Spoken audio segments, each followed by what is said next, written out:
So the trees are planted and in their new home, but that doesn't mean that work is over. No, these trees will require support and protection in order to thrive. That can mean supporting trees with ropes and stakes to prevent toppling during that important first year when the tree is planting new roots. Cedars and their tasty fronds are guarded behind cages, for while these trees have grown above that magical 5-foot browse line, there's value in protecting the vulnerable foliage, lest these cedars become green pom-poms. Birch are often given guards to prevent buck rubs.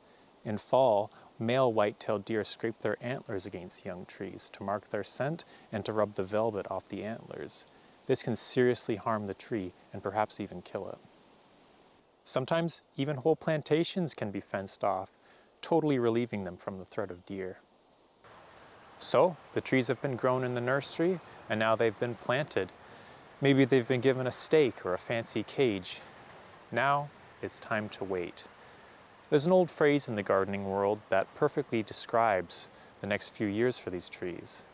And it's very simple, 3 words: sleep, creep, and leap.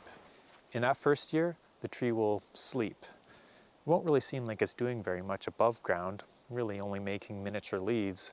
Really, most of its effort is underground, where it's reestablishing itself and building a new network of roots. In that second year, it'll creep. Still quite cautious with itself, it puts on a little bit of new growth, but is still spending a lot of its time underground developing those roots. It's in that third year that the tree truly leaps. And with that leap comes rapid growth.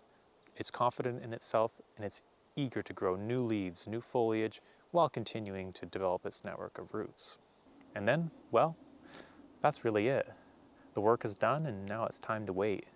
As the years go by, many of the planted trees will die, but many will also live, surviving to reproduce and continue this natural nursery onto the next generation. Meanwhile, in the park's nursery, work continues. Volunteers with the Friends of Presqu'ile, as well as park staff, continue to plant hundreds of trees throughout the park each and every year.